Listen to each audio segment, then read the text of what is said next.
আসসালামু আলাইকুম। এই পর্বে আমরা আলোচনা করব অধ্যায় 1 টাইপ 2 এর এমসিকিউগুলো নিয়ে। এখানে অর্থনীতির ধারণা, তারপরে হচ্ছে অর্থনীতির যে মৌলিক 2টা সমস্যা, এগুলো নিয়ে মূলত হচ্ছে আলোচনা করব।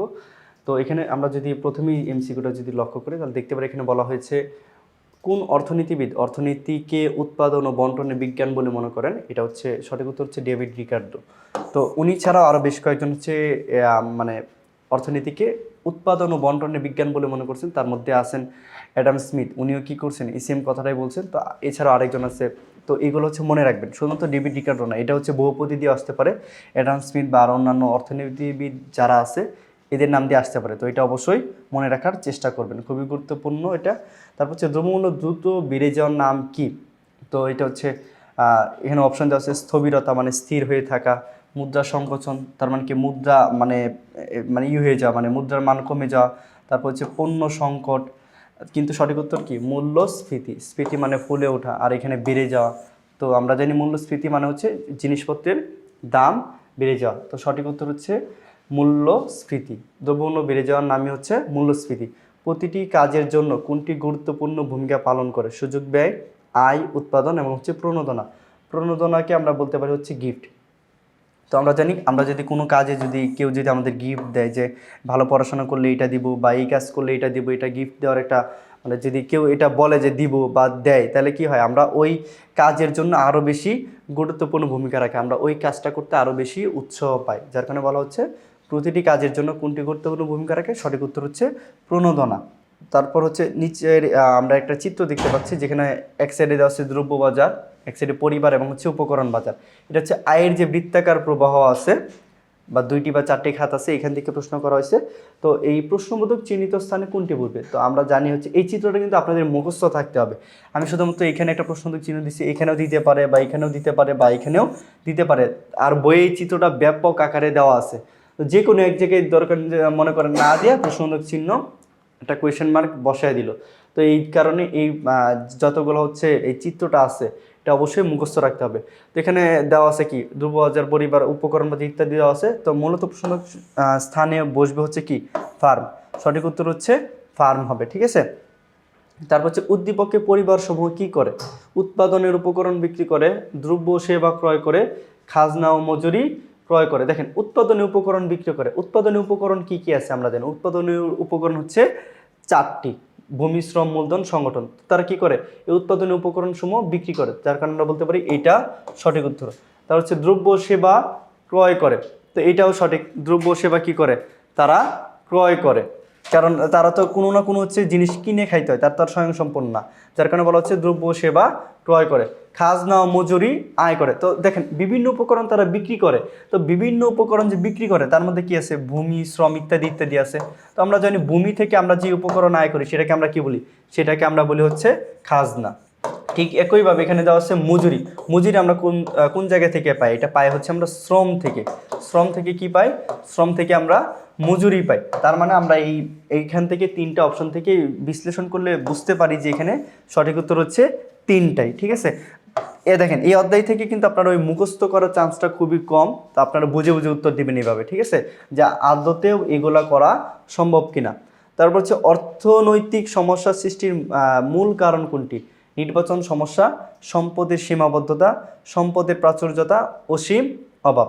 তো আমরা জানি সম্পদের সীমাবদ্ধতায় কি এখানে এই অর্থনৈতিক সমস্যাটা সৃষ্টির মূল কারণ, ঠিক আছে। নির্বাচন, আমরা কোনো কিছু নির্বাচন করা নিয়ে আসলে তেমন কোনো অর্থনীতিতে সমস্যার সৃষ্টি হয় না। তারপর হচ্ছে সম্পদের প্রাচুর্যতা। সম্পদ যদি বেশি পরিমাণে থাকে, তাহলে তো আমার এই সমস্যার সৃষ্টি হইতো না। যার কারণে এই অপশনটাও ভুল। তারপর হচ্ছে অসীম অভাব। আসলে অসীম অভাব না, আসলে অসীম অভাবটা সৃষ্টি হয়েছে কী কারণে? সম্পদের সীমাবদ্ধতা বা সম্পদের, এটাকে আমরা আরেকভাবে বলতে পারি সম্পদের অপ্রাচুর্যতা। সম্পদ কম থাকার কারণে কি হচ্ছে? আমাদের এই অভাবটা সৃষ্টি হয়েছে। যদিও আপাত দৃষ্টিতে এটাকে অনেকে সঠিক উত্তর মানে দিতে পারেন বা দেওয়ার একটা পসিবিলিটি আছে, কিন্তু সঠিক উত্তর কি হবে? এই সম্পদের সীমাবদ্ধতা। কারণ এইখান থেকে এই সমস্যাটা আসছে, মূলত মূল সমস্যাটা হচ্ছে এটা। তার মানে হচ্ছে এখানে সঠিক উত্তর হচ্ছে খ নাম্বার, সম্পদের সীমাবদ্ধতা। তারপর হচ্ছে কি অর্থনীতির অধিগত গ্রহণযোগ্য সংজ্ঞা দিয়েছেন? অর্থনীতির অনেকে অনেক সংজ্ঞা দিয়েছেন, কিন্তু সবথেকে বেশি গ্রহণযোগ্য সংজ্ঞা দিয়েছেন এল রবিনস। তো অনেকে আমরা কি করি যে অ্যাডাম স্মিথ হচ্ছে অর্থনীতির জনক, তো আমরা ভাবি যে যেহেতু তিনি অর্থনীতির জনক, হয়তোবা উনি হচ্ছে সব থেকে বেশি গ্রহণযোগ্য সংজ্ঞা দিচ্ছেন, তো সঠিক উত্তর এটা না। তো বাকিগুলোতে ভুল করার চান্স কম, আপনারা হয়তো বা অ্যাডাম স্মিথ আর হচ্ছে এল রবিন্স এই দুইটার মধ্যে হচ্ছে একটা তালগোল পাকায় ফেলতে পারেন, ঠিক আছে।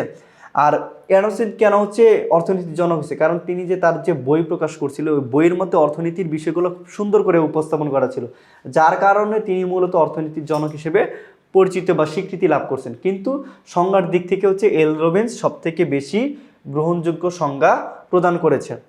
তারপর হচ্ছে অতি প্রয়োজনীয় অভাবগুলো অগ্রাধিকার ভিত্তিতে পূরণ করাকে কি বলে? এটা হচ্ছে অগ্রাধিকার ভিত্তিতে হচ্ছে অভাব বাছাই করা, এটা হচ্ছে সঠিক উত্তর, ঠিক আছে। অগ্রাধিকার, আপনি যে অগ্রাধিকার ভিত্তিতে মানে এক একটা অভাব হচ্ছে পছন্দ করতেছেন, তার মানে কি এটা আপনি অভাব বাছাই করতেছেন, বাকিগুলো কি হবে না, সঠিক উত্তর হবে না, ঠিক আছে। যেহেতু বাছাই করতেছেন যার কারণে সঠিক উত্তর হচ্ছে খ নাম্বার, অভাব বাছাই করা। তারপর হচ্ছে অর্থনীতি কোনটিকে কেন্দ্র করে গড়ে ওঠে? এখানে বলা আছে অভাব, চাহিদা, যোগান।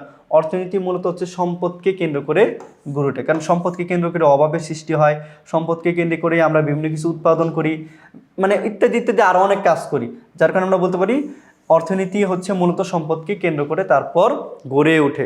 তারপর হচ্ছে মানুষকে নির্বাচন বা বাছাই করতে হয়, এটা আমরা জানি কি হয়, মানুষকে প্রতিনিয়ত অভাব বা সম্পদ বিভিন্ন কিছু থেকে বাছাই করতে বা নির্বাচন করতে, এটা কারণ কি?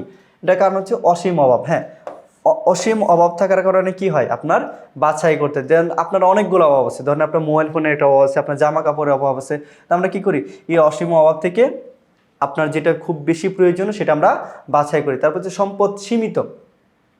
হ্যাঁ, সম্পদ সীমিত, একটু আগে আমরা পড়ছি যে সম্পদের অপ্রাচুর্যতা বা সম্পদের দুষ্প্রাপ্যতা, এটা হচ্ছে সঠিক, সম্পদ সীমিত।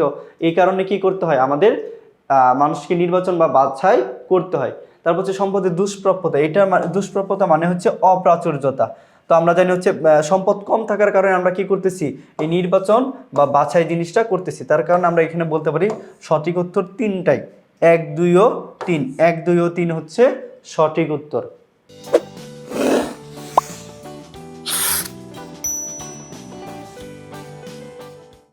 তারপর হচ্ছে সামষ্টিক শব্দের অর্থ কি? তো অর্থনীতিকে মূলত দুইটা ভাগে ভাগ করে, একটা হচ্ছে সামষ্টিক, একটা হচ্ছে ব্যষ্টিক। ব্যষ্টিক শব্দের অর্থ হচ্ছে ক্ষুদ্র, অর্থাৎ অর্থনীতির যে শাখায় কোনো ব্যক্তির বা যে অংশগুলো খুব সূক্ষ্মভাবে আলোচনা করা হয় সেগুলোকে বলা হচ্ছে কি, ব্যষ্টিক। আর সামষ্টিক হচ্ছে তার ঠিক বিপরীত, অর্থাৎ হচ্ছে বৃহৎ। এটা আপনারা দুইটাই খুব বেশি ইম্পর্টেন্ট, যদি আমি শুধুমাত্র একটা দিছি যে সামষ্টিক শব্দের অর্থ কি, আর ব্যষ্টিক শব্দের অর্থ হচ্ছে ক্ষুদ্র।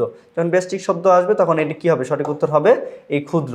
তো যেখানে অর্থনীতির যে শাখায় যে বিষয়গুলো হচ্ছে খুব বিস্তারিতভাবে বা বড় বড় বিষয়গুলো আলোচনা করা হয় সেগুলোকে আমরা বলি হচ্ছে সামষ্টিক অর্থনীতির অন্তর্ভুক্ত করি, আর যেগুলো ক্ষুদ্র ক্ষুদ্র বিষয়গুলো যেগুলো যে শাখায় আলোচনা করে সেটাকে আমরা ব্যষ্টিক অর্থনীতির আওতাভুক্ত করি। তার মানে আমরা বলতে পারতেছি যে সামষ্টিক শব্দের অর্থ হচ্ছে বৃহৎ।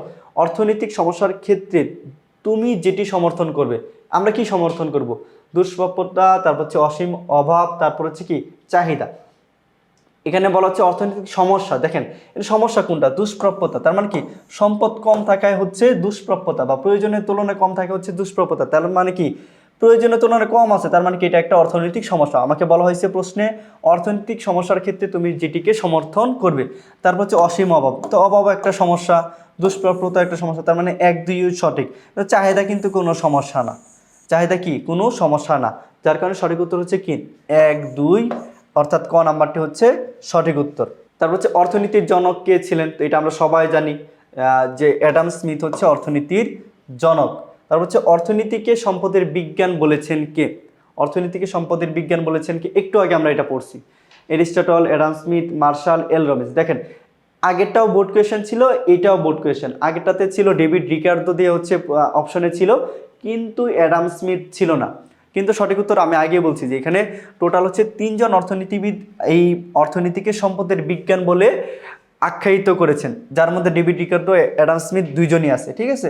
তো এখানে ডেভিড রিকার্দো বা হচ্ছে পিগু বা স্যামুয়েলসন ওরা নাই, এখানে কি আছে, অ্যাডাম স্মিথ আছে, যার কারণে সঠিক উত্তর কি হবে, অ্যাডাম স্মিথ হবে। তো অনেকে আমরা ভুল করি যে হয়তো বা ওই যে ডেভিড রিকার্দো বলছি অ্যাডাম স্মিথ, এখানে তো ডেভিড রিকার্দো নাই, তো এই প্রশ্নটা হয়তো বা ভুল, বা এইটা থেকে মানে আপনার জ্ঞানমূলক যেমন আসতে পারে এই টাইটেলটা দিয়ে, ঠিক একইভাবে বহুপদীও আসতে পারে, ঠিক আছে। তো যার কারণে আপনারা এই 3 জন অর্থনীতিবিদের নামই অবশ্যই মনে রাখবেন। তারপর হচ্ছে কোন বিদের অর্থনীতির সঙ্গে মানব কল্যাণের বিষয়টি গুরুত্ব পেয়েছে, ঠিক আছে। তো এটা সঠিক উত্তর হচ্ছে আমরা জানি কে, আলফ্রেড মার্শাল হচ্ছে কি করছেন, এই মানব কল্যাণের বিষয়টি গুরুত্ব আরোপ করেছেন, ঠিক আছে, যে মানব কল্যাণের গুরুত্ব কারণ অনুসন্ধান করে এরকম একটা হচ্ছে তিনি সংজ্ঞা দিয়েছেন। তার হচ্ছে অর্থনীতি মানব জীবনের এই যে এটাই হচ্ছে তার সংজ্ঞাটা, বা হচ্ছে অর্থনীতি কি, এটা তিনি এটাতে বলছেন যে অর্থনীতি মানব জীবনের সাধারণ কার্যাবলী আলোচনা করে। এটা কে বলছেন, এটা হচ্ছে অধ্যাপক মার্শাল বলছেন। অধ্যাপক মার্শাল বলুক বা হচ্ছে আলফ্রেড মার্শাল বলুক, দুইটা হচ্ছে সেম জিনিস। তো দেখেন আগের প্রশ্নটা আসছে ঢাকা বোর্ড আর হচ্ছে বরিশাল বোর্ডে আসছে, কিন্তু পরবর্তীতে এই সংজ্ঞা দিয়ে আসছে কি বরিশাল বোর্ড এবং চট্টগ্রাম বোর্ড এবং সকল বোর্ড 2017-তে আসছে।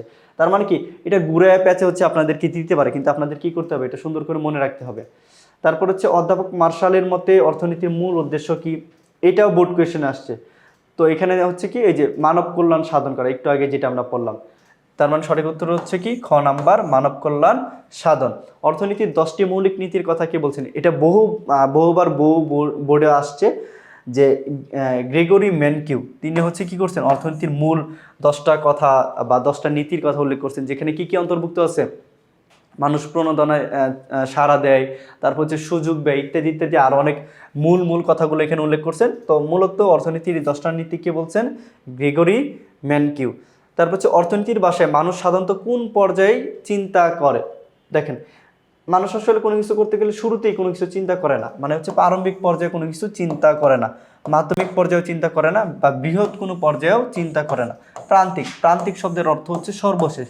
মানুষ কি করে, সর্বশেষ জিনিস নিয়েই চিন্তা করে, যে আমার শেষে কি হবে, আমি এটাকে ইনকাম করলে এই মাসে কি হবে, শেষের দিকে কি হবে, এরকম একটা চিন্তা করে, ঠিক আছে।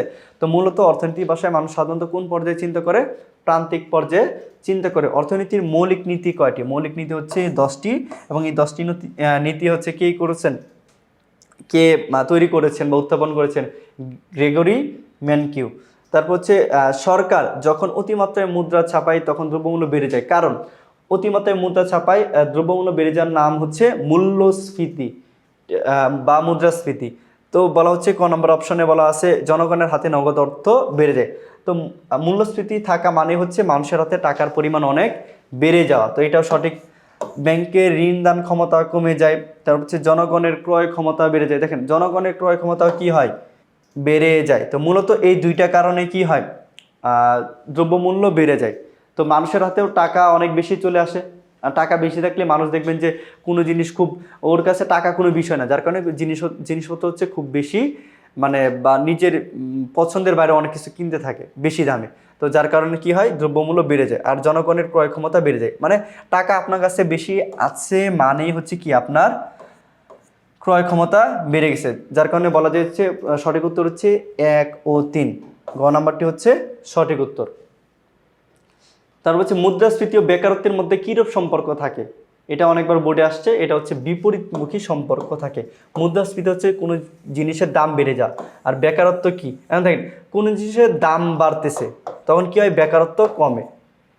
কোনো জিনিসের দাম কমতেছে তখন কি হয়, বেকারত্ব বাড়ে। এটার কারণ কি, কোনো জিনিসের দাম বাড়লে মূল্যস্ফীতি, অর্থাৎ কোনো জিনিসের দাম বাড়লে দেখবেন যারা বিনিয়োগকারী আছে তারা বিভিন্ন খাতে তাদের অর্থ বিনিয়োগ করে, আর যখনই বিনিয়োগ করে ওই বিনিয়োগ করার ফলে কি হয়, বিভিন্ন মানুষের কর্মসংস্থানের সুযোগ হয়। ধরেন আমাদের দেশে ধরেন আমরা যদি বলি যে যেন পোশাকের দাম কী হয় বা পোশাকের চাহিদা প্রতিনিয়ত বাড়তেছে, তখন আমরা কি করে, যারা বিনিয়োগকারী আছে তাদের টাকা কোথায় বিনিয়োগ করে, পোশাকে বিনিয়োগ করে। এই বিনিয়োগ করার ফলে কি হয়, এই বেকারত্বটা কমে যায়। আবার ধরেন উল্টা অবস্থা যদি হয় যে পোশাকের দাম এখন আস্তে আস্তে কমতেছে, তখন কি হয়, বা মূল্যস্ফীতি হচ্ছে না, মূল্য সংকোচন হচ্ছে, তখন কি হয় না, মানুষজন দেখবেন যে তাদের টাকা আর বিনিয়োগ করে না। বিনিয়োগ না করলে নতুন নতুন কারখানা প্রতিস্থাপন করা সম্ভব হয় না, যার কারণে কি হয়, বেকারত্ব বেড়ে যায়। যার কারণে বলা হচ্ছে মুদ্রাস্ফীতি ও বেকারত্বের মধ্যে হচ্ছে বিপরীতমুখী সম্পর্ক বিদ্যমান। তারপর হচ্ছে কোন দশকে বিশ্ব অর্থনৈতিক মহামন্দা দেখা দেয়, এটা হচ্ছে 1930 সালে বিশ্ব অর্থনৈতিক মহামন্দা দেখা দেয়। ওই সময় পুরো বিশ্বজুড়ে অর্থনৈতিক বিভিন্ন বা নানাবিধ সমস্যা দেখা দেয়। তো এইটাই হচ্ছে বিশ্ব অর্থনৈতিক মহামন্দা, যেটা হচ্ছে 1930 সালে দেখা দেয়। তারপর হচ্ছে অর্থনীতির প্রধান শাখা কয়টি, অর্থনীতির প্রধান শাখা হচ্ছে দুইটি, একটা হচ্ছে ব্যষ্টিক, একটা হচ্ছে সামষ্টিক। তারপর হচ্ছে সামষ্টিক অর্থনীতির আলোচ্য বিষয় কোনটি? জাতীয় উৎপাদন, বেকারত্ব, সরকারের আয় ব্যয়। তো সামষ্টিক জিনিসটা কি? এটা হচ্ছে মানে বৃহৎ কোনো কিছু জিনিস, ঠিক আছে? বৃহৎ বিষয়গুলো যেই অর্থনীতিতে যে শাখায় আলোচনা করা হয় তাকে সামষ্টিক অর্থনীতি বলে। তো জাতীয় উৎপাদন মানে এটা জাতির উৎপাদন নিয়ে আলোচনা করতেছে, বড় একটা জিনিস। বেকারত্ব, জাতির বেকারত্ব নিয়ে আলোচনা করতেছে। সরকারের আয় ব্যয়, সরকার জিনিসটা তো বড়, জাতীয় উৎপাদন যেমন বড় সরকার আয় ব্যয় তেমন বড়। যার কারণে আমরা বলতে পারি সঠিক উত্তর কি 1, 2 ও 3। কারণ আমরা জানি সামষ্টিক অর্থনীতিতে অর্থনীতির বৃহৎ বৃহৎ বিষয়সমূহ আলোচনা করা হয়। তারপর হচ্ছে সরল অর্থনীতিতে কয় ধরনের প্রতিনিধি থাকে? সরল অর্থনীতিতে মূলত হচ্ছে 2 ধরনের প্রতিনিধি থাকে, ফার্ম এবং হচ্ছে পরিবার। এই 2 ধরনের প্রতিনিধি থাকে। তো এই হচ্ছে আপনাদের অধ্যায় 1 থেকে টাইপ 2 এর যে এমসিকিউগুলো ছিল এইগুলোর সমাধান। দেখা হচ্ছে পরবর্তীতে নতুন কোনো ভিডিওতে। আসসালামু আলাইকুম, আল্লাহ হাফিজ।